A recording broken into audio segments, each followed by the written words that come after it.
주로 역사하는 것을 볼 수가 있습니다. 우리는 현재 성령 하나님 시대를 산다고 할 수 있습니다. 그러나 이 성령님이 앞에 선다는 것뿐이지 그분 뒤에 그분과 함께 다른 두 분 하나님이 항상 함께 계셨고 지금도 계신다는 것입니다. 예수님께서 요단강에서 세례 받으시는 장면에서도 우리는 이 아들 하나님 예수님과 함께 아버지 하나님의 음성이 들렸고 동시에 성령 하나님이 비둘기같이 내리는 것을 보았습니다. 또 마태복음 28장에서 예수님이 제자들에게 지상명령을 주시면서 제사를 삼고 세례를 주되 아버지와 아들과 성령의 이름으로 하라고 명령하시는 것을 볼 수 있습니다. 또 바울 사도는 고린도후서 13장에서 편지를 마치면서 주 예수 그리스도의 은혜와 하나님의 사랑과 성령의 교통하심이 너희와 함께 있을지어다 라고 마지막 인사를 겸한 축도를 하는 것을 볼 수 있습니다. 이 바울을 따라서 기독교의 목사들도 삼위일체 하나님의 이름으로 세례도 주고 축도도 하고 있는 것입니다. 오늘 읽은 본문에서도 자세히 보면 삼위일체가 역사하는 것을 볼 수 있습니다. 성령 하나님이 오시면 너희를 진리 가운데로 인도하겠는데 그가 임의로 하는 것이 아니고 예수님의 것을 가지고 그분의 영광을 위해 한다는 것입니다. 또 예수님도 스스로가 아니고 아버지 하나님의 것을 받아서 그의 영광을 위해서 한다는 것입니다. 즉 성령 하나님의 뒤에는 아들 하나님과 아버지 하나님이 동시에 계신다는 것을 알 수가 있습니다. 오늘 읽은 본문은 주로 성령의 역할에 대해서 우리에게 말씀하고 있는 것입니다. 제자들을 남겨두고 떠나시며 주님께서는 그들에게 닥칠 앞으로의 일을 말씀하시는 것입니다. 너희가 적대적인 세상 가운데에서 환난과 핍박이 있을 거라는 것입니다. 그리고 그들을 지킬 자가 있어야 한다고 말씀하시는 것입니다. 여태까지 이 말을 안 한 것은 내가 함께 있어서 그들을 지켰기 때문이라는 것입니다. 내가 가면서 나 대신 그들을 지킬 성령을 보내신다는 것입니다. 그래서 앞으로 그런 일을 당할 때 내가 한 말이 생각나게 될 것이다 라고 말씀하고 있는 것입니다. 너희는 내가 떠난다는 말만 듣고 슬퍼하지만 나 대신 성령님이 오시는 것이 너희에게 더 유익한 것을 알라고 말씀하십니다. 성령님이 내가 한 말을 이해되게 하고 나를 더 잘 믿게 하고 또 나의 능력을 덧입게 해준다는 것입니다.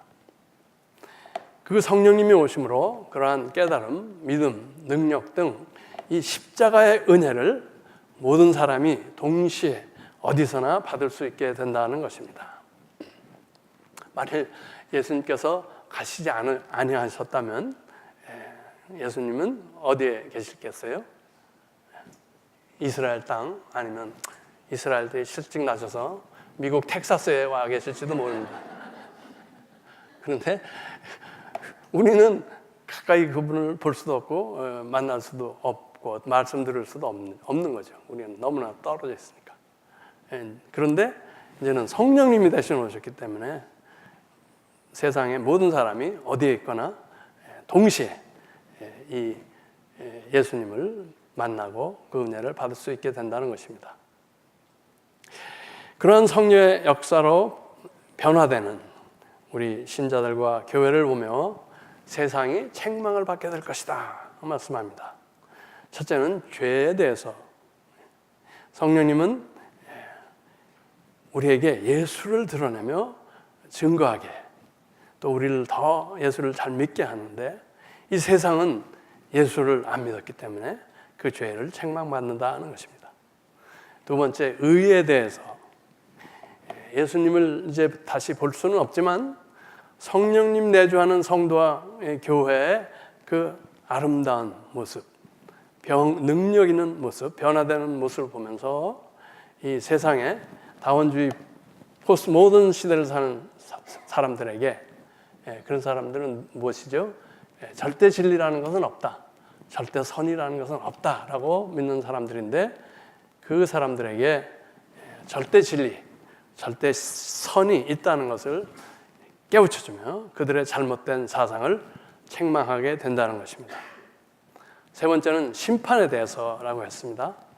예수님의 권세와 이제 세상 권세의 충돌이 있는데 승리는 이미 결정난 것이다. 예수님의 권세가 이기신다는 것이죠. 하나님의 역사는 이 승리를 향해서 또 그때 일어날 예수님의 재림과 세상의 끝을 향해서 지금 가고 있다는 것입니다. 그때 악이 심판받게 된다는 것입니다. 하나님 없이 인간이 스스로 의지하며 자랑하며 구축해 놓은 모든 것이 파멸되고 무산된다는 것을 세상이 보게 된다는 것입니다. 십자가에서 사탄의 권세를 이미 이기신 것을 믿으며 성령의 인도와 능력으로 거듭난 삶, 새로운 삶을 사는 기독교인과 교회를 보면 세상이 그렇게 책망을 받는다는 것입니다. 또 너희가 계속 더 진리를 알아가야 하는데 내가 더 이상 말해도 너희가 감당을 못할 것이다 라고 말씀합니다. 또 내게 있는 능력도 너무 엄청나게 커서 너에게 유용하지 못하다는 그런 암시를 하는 것입니다. 이것은 마치 발전소에 엄청난 고압 전력을 우리가 가정에서 그대로 쓸 수 없는 것과 마찬가지입니다. 예수님의 십자가의 능력은 너무 크고 엄청나가지고 우리가 바로 받아서 쓰기는 어렵다는 것입니다.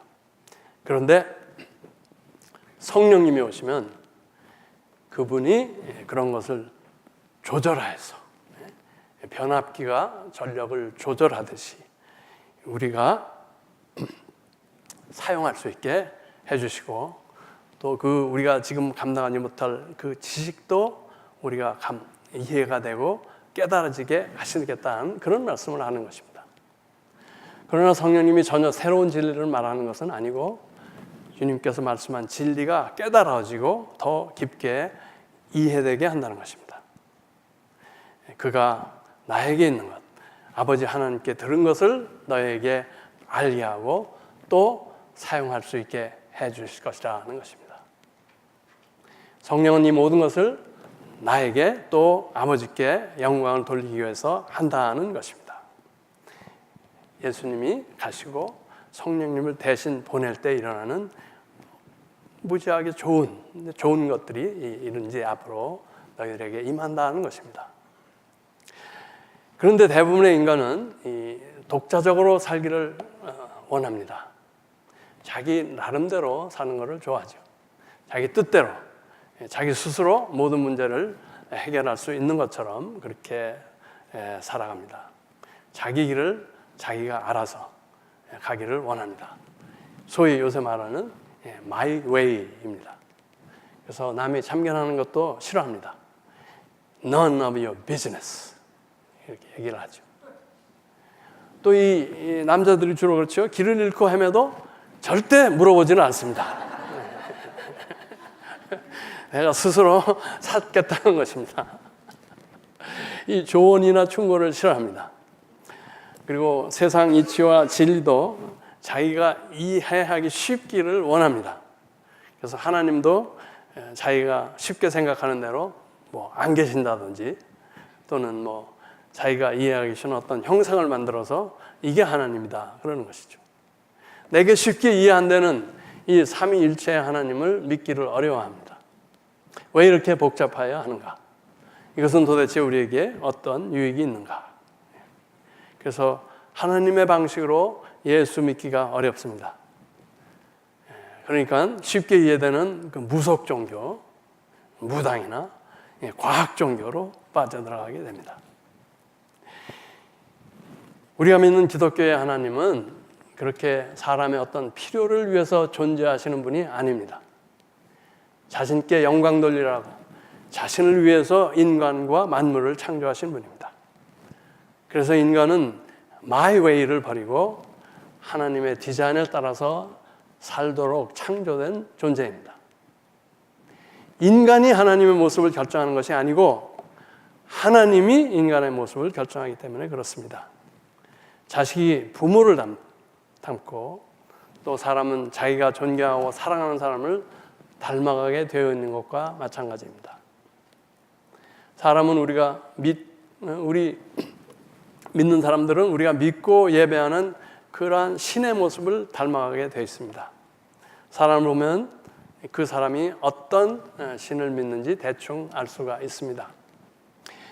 우리 집사람은 그 한국 텔레비 연예 대담 프로를 이렇게 좋아하는데 그걸 조금 보면은 그 출연자가 기독교인인지 아닌지를 알아냅니다. 귀신같이 알아내요. 그리고 기독교인이 아니라 이제 알아지면은 별로 그 사람을 뭐 좋아하지 않습니다.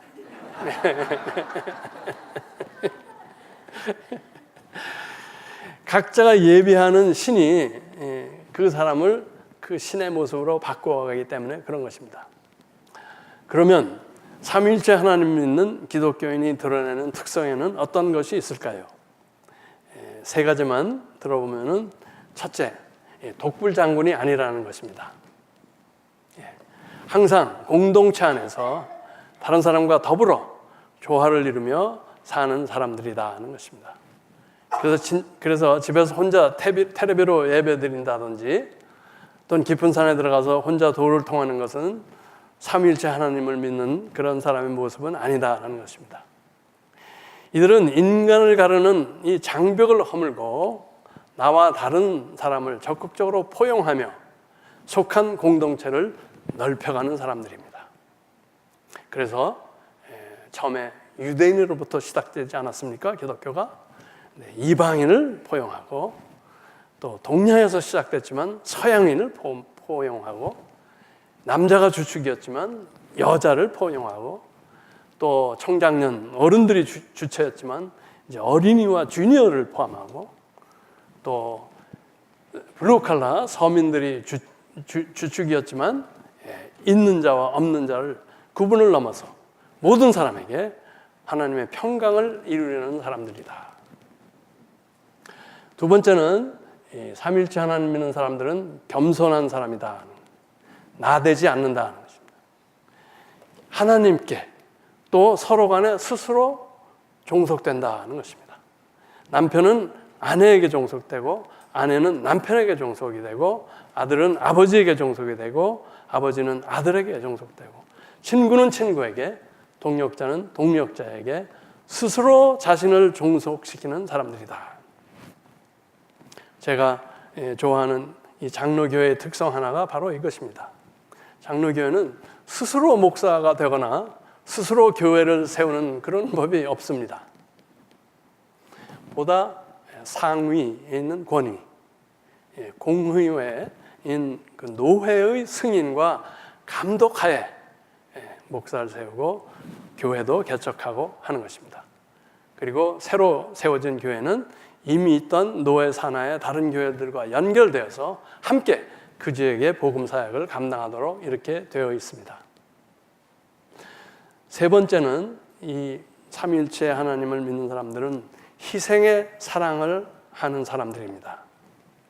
자기의 영광이 아니고 그분의 영광을 위해서 사랑하기 때문에 아버지는 아들에게 모든 것을 주고 아들은 아버지께 모든 것을 돌리는 이 삼위일체 하나님 같은 모습이 보인다는 것입니다. 마지막으로 이 삼위일체 하나님은 항상 역동적이시라는 것입니다. 가만히 정지되어 있지 않고 완고하지 않습니다.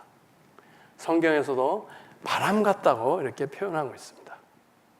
요새 인기 있는 텔레비 프로그램 Dancing with the Stars, 스타와 함께 춤추는 그런 것들이 나오죠. 거기에서 춤추는 그 쌍들 같이 절묘하고 아름답게 계속 움직이면서 창조해 나가는 것입니다. 계속 움직여서 조화와 균형과 아름다움을 최대로 완전히 이루어가는 그런 모습인 것입니다. 뜨겁게 사랑하고 겸손히 섬겨 자신을 다 비우는, 그래서 오히려 충만해지는 그러한 움직임이 늘 있다는 것입니다. 이번에 당회와 여러분들의 기도와 성원 가운데 제가 샌디에고에 미국 장로교사나 그 한인 교회들의 대표들이 모인 NCKPC 제47자 총회에 다녀왔습니다. 거기 모인 사람들은 쉽게 말하면 이제 저와 영성이 가장 비슷한 사람들이라고 볼 수가 있습니다. 이번에 가보니까 많은 세대 교체가 일어났고 그것과 함께 여러 가지 변화와 또 앞으로 소망이 있다라는 생각이 들은 상당히 고무적인 모임이었습니다. 170명 목사를 포함해서 총 280명이 참석했고 이 목사 중 40명이 3040이더라고요. 3040. 그렇게 젊은 목사님이 많으시더라고요. 그리고 또 우리들의 그 정체성을 재확인한 모임이었습니다. 그거를 요약하면 우리 BCUS에 사는 한인 교회들의 그 성도들은 브릿지 빌더다. 다리를 놓는 사람들이다. 아우르는 사람들이라는 것입니다. 그래서 영어로 AND의 영성을 가진 사람들이다. 볼 수가 있습니다. 뭐가 AND냐? 한국적인 것과 미국적인 것. 또 뭡니까? 또 남자, 여자 구분 없이. 여자 목사님이 성찬식을 집례했고 또 폐회 예배 설교를 여자 목사님이 하시더라고요. 또 이 연령층과 세대를 아우르는 그런 의미에서 AND의 영성이다. 우리의 모국인 한국을 버릴 수가 없고 우리가 사랑하죠. 특히 그걸 떠나면 더욱 애국자가 된다는 말이 있지 않습니까? 그래서 한국을 사랑하지만 또 우리에게 신앙을 전해주고 우리의 오늘의 풍요로운 삶이 있게 한 미국 장로교회와 미국을 저버릴 수가 없는 사람들입니다. 한국적인 것에도 장단점이 있듯이 미국적인 것에도 장단점이 있다. 우리는 그 양쪽을 다 아는 사람들이다. 우리는 그 양쪽에 좋은 영향과 도움을 주도록 부름받은 사람들이라는 것. 너무 한쪽에 치우쳐서는 안 될 것입니다. 삼위일체 하나님같이 사랑으로 아우르고 협력하여 새로운 가치를 창출하는 사람들, 즉 삼위일체 하나님을 드러내는 사람들이 되어야 한다는 것입니다. 그러기 위해서 우리는 사랑의 공동체 안에서 진지한 연구와 사고, 또 인내와 희생을 아끼지 않는 사람들이 되어야 한다는 것입니다. 바울 사도가 즐겨 사용한 그 동양과 서양을 아우르는 인사가 있죠. 은혜와 평강, 이루기를 힘쓰는 자들이 되어야 한다는 것입니다. 이 삼위일체의 진리는 우리가 다 알 수도 없고 설명할 수도 없습니다. 하나님은 인간이 쉽고 편안하게 알고 믿을 수 있는 그런 분이 아닙니다. 우리 스스로를 낮추고 십자가 희생의 길을 가야만 알아지는 분이라는 것입니다. 또 우리가 아는 것을 믿음으로 행할 때 더 깊게 알아지는 분이라는 것입니다. 그렇기 때문에 우리는 이 신비한 하나님 앞에서 겸손해질 수밖에 없는 것입니다. 우리의 할 일은 그분이 허락하시는 대로 우리보다 훨씬 크고 지혜와 능력 많으시고 역동적인 사랑의 공동체를 이루신 이 삼위일체 하나님께 종속되어서 그분의 사랑 안에서 평강을 누리며 그분의 형상으로 더욱 다듬어지기를 사모하며 우리 자신을 계속적으로 내어드리는 거룩한 산 제물로 드리는 그러한 것이 아닐까 생각하는 것입니다. 삼위일체 하나님의 은혜로 우리 모두와 우리 교회가 이 삼위일체 하나님의 모습을 확실하게 드러내기를 성부와 성자와 성령의 이름으로 축원합니다. 기도하시겠습니다. 삼위일체 하나님, 세 분이시나 한 분이신 완전한 사랑과 조화와 능력의 공동체를 이루고 계신 하나님께 존귀와 찬양을 드립니다. 더하여 인간과 우주를 창조하시고 구원하시고 거룩하게 만들어 가신 하나님께 감사와 사랑과 순종을 드립니다. 저희를 이 하나님과 이웃으로부터 멀어지고 갈라지게 하는 저희의 무지와 이기심과 교만을 불쌍히 여기시고 용서하여 주시옵소서.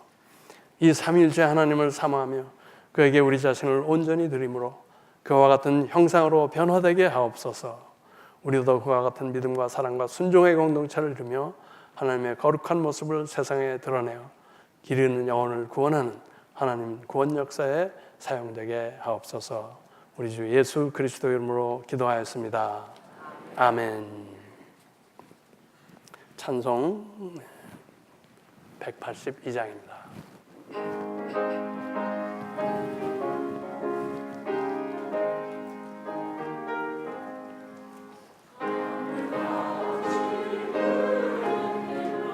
성령